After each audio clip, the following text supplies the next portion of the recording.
most people community, and the frequent flyers who are exacting about what they want in a flight. Don't pay much attention to aircraft types.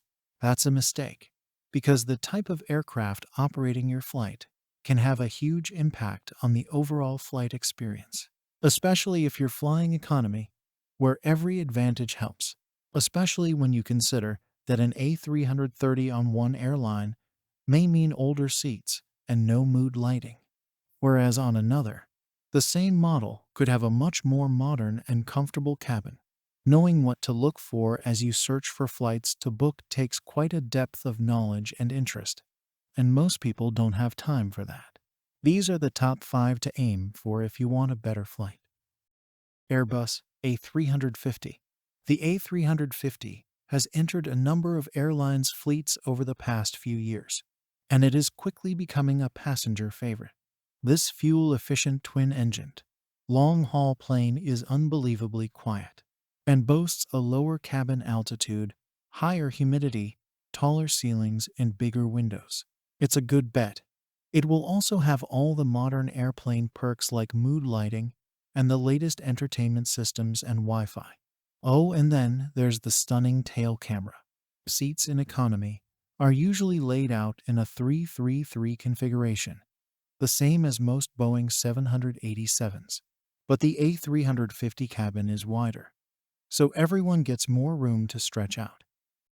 Airbus A220. The A220's benefits are covered here at length, but to rehash briefly, it's a fantastically roomy plane considering its relatively small seat count, just over 100. It's quiet, and it has all the newest tech like nice lighting and more. Boeing 767. This might be a surprise because the 767 is an older plane, but it's still a transatlantic workhorse. Turns out it ranks number 3 across the pond, and there's one simple reason to choose it. A 2-3-2 configuration in economy. That means only one middle seat for every row. And for those traveling in pairs, it's a nice option for sitting together and having a window without a stranger sharing your set of seats. And although it's an older aircraft at this point, most of the 767s still flying have the nice 777 style overhead bins and reasonably comfortable interiors anyway. Airbus A380. The A380 may soon be a thing of the past after Airbus announced this year that due to slow sales, it would be halting production in the next couple of years. But the double-decker behemoth remains a fantastic airplane to fly on, even if it's a little too big for most airlines to make money with. It's quiet and smooth, handles turbulence better than just about anything out there, and evokes a romantic cruise ship in the sky feeling. Downsides. It has relatively small windows. Its lower deck is almost overly cavernous, and boarding and deplaning alongside so many people at once can be a slow process. But still, it's a very comfortable airplane. Airbus A320 Neo. The A320 Neo looks about the same as older A320 family planes, but you can tell it apart by its much bigger engines and distinctive winglets. As an older aircraft with some design improvements, it doesn't change the game for passengers like the A350 does, but you're much more likely to come across an A320 size plane.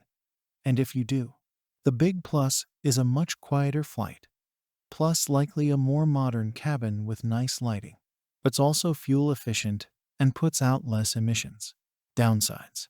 It's still a 3-3 configured plane in economy, which means that those who like a window seat have to be sandwiched in by up to 2 strangers. Boeing 787 Dreamliner. It's a good new plane in a number of ways, with many of the benefits of the A350, including bigger windows and a more comfortable pressurization and humidity. But it has 2 distinct problems. The first is relatively minor, but annoying. It has high-tech dimming windows instead of physical window shades that can be controlled by the cabin crew, meaning if they don't want you to look out the window, you won't get to. The second one is the deal breaker. Nearly all airlines use a 3-3-3 configuration in economy, And the cabin is really a little too narrow for that, meaning a full flight in the back of the plane is borderline torture with narrow seats and no shoulder and elbow room.